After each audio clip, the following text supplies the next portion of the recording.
자, 여러분 이어서 주제 7 바로 하도록 하겠습니다. 주제 7은 아주 선생님이 짧게 끝내줄게요. 자, 일단 주제 7은 학생운동이에요. 학생운동. 학생운동은 크게 두 가지가 있거든요. 학생운동은 1926년에 60만 세 운동 하고요.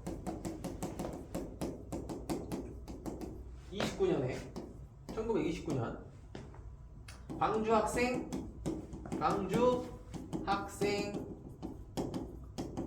항일운동, 이렇게 크게 두 가지가 있습니다. 자, 일단 26년에 60만 세 운동이 뭐냐면 이제 우리 조선의 마지막 그 대한제국의 마지막 황제가 순종이잖아요. 이제 순종이 승하합니다. 순종께서 돌아가셨어요. 그래서 이제 순종의 장례일에 맞춰서 학생들이 주도한 어떤 제2의 3.1운동 같은 게 열린 거죠. 일단 1920년대 조선 교육령, 이제 2차 조선 교육령이 발표되면서 뭔가 조금 더 유화적인 그 교육 환경이 만들어지고 우리의 교육, 뭐 고등학교 연합도 늘어나고 교육에 대해서 조금 더 좋아질 것 같았어. 하지만 다 기만이고 다 이제 다 속은 거였죠, 우리가. 그래서 결국에는 한국인과 일본인을 계속 차별하는 이런 차별교육, 그 다음에 어떤 식민지 백성들을 더 우민화시키는 이런 교육들이 여전히 잔존하고 있었어요. 그래서 이제 이 학생들이 어떤 이런 식민지 교육에 대한 거부를 이제 막 내세우기 시작한 거예요. 그래서 동맹 휴학해서 뭐 다 같이 그냥 학교 안 가고 막 시위하기도 하고 막 이런 식으로 학생 운동이 막 커지던 시점이 1920년대예요. 근데 이제 순종이 돌아가셨을 때, 우리가 고종이 돌아가셨을 때 3.1운동이 일어났잖아. 그래갖고 우리도 이제 순종이 돌아가시는 데 맞춰서 제2의 3.1운동을 계획했어. 하지만 일본도 그걸 알아채고 있었어요. 그래서 일본도 제2의 3.1운동이 일어날 걸 굉장히 경계하는 와중에 우리는 어쨌든 제2의 3.1운동과 같은 60만 세 운동을 이제 벌였습니다. 근데 이 과정에서 민족주의 계열, 이제 천도교 세력과 조선共産당이 힘을 합해서 이 학생운동을 지원하고 있었거든. 그런데 이 60만 세 운동을 준비하는 과정에서 이제 그런 것들이 탄로나고 일제한테 걸리고 발각되고 하면서 이게 60만 세 운동이 일어나긴 했지만 그렇게 좀 뭐랄까 제약을 받게 됐어요.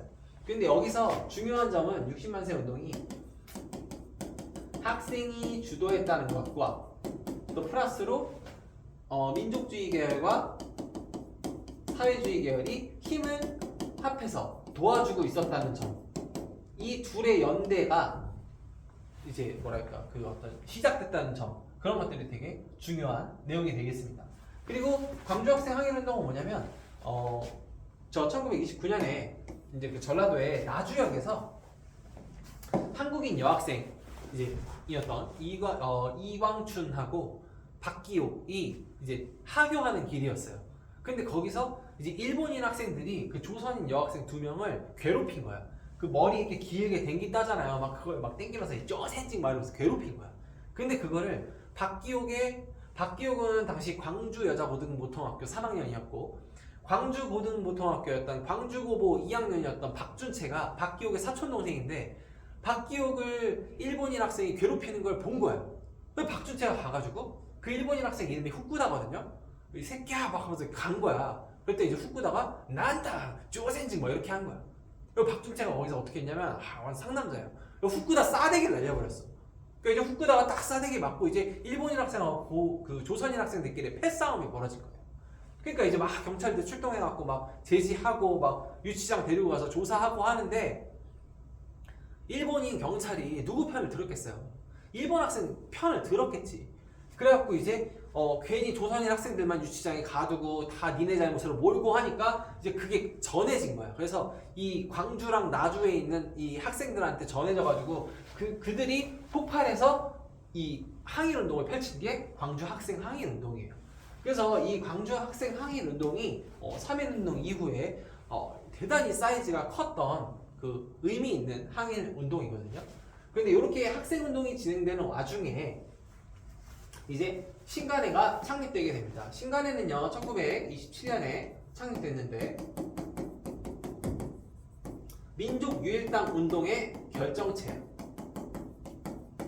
민족유일당 운동의 성과로 결성된 단체로서 비타협적 민족주의자들, 왜냐면 타협적 민족주의자들은 일제에 순응하는 애들이잖아. 자치운동 벌이고 이광수, 최남선 막 이런 애들인데 이 비타협적 민족주의자들은 걔네들 일제와 타협하지 않고 우리 민족의 절대 독립을 계속 이 추구하는 그런 애들이 얘네예요.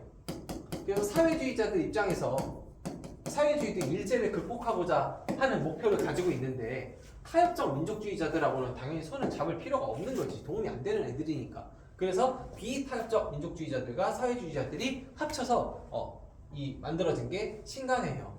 그래서 일단 코민테른이 이 사회주의 계열에서 정오회 선언이라는 걸 해. 그래서 정오회 선언이 민족주의자들하고 우리 비타협적 민족주의자들하고 이게 손을 잡을 의향이 있다. 뭐 이런 이제 선언을 내비친 거거든요. 그래서 그것들을 기반으로 하고 또 여기에서 힘을 합쳤던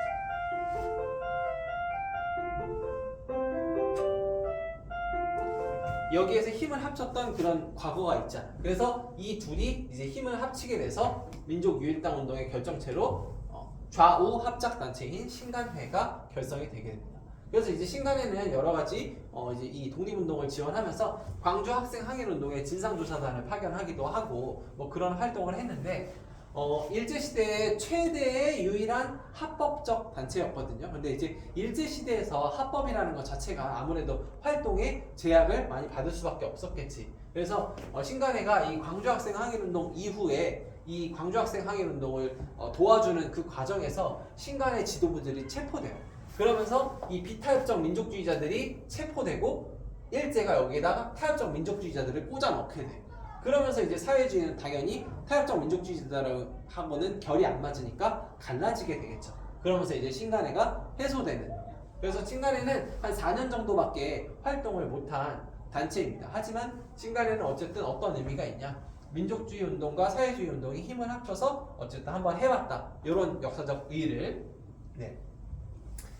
기억해 주시면 되겠습니다. 자, 이걸로 주제 7은 깔끔하게 빨리 마무리했습니다.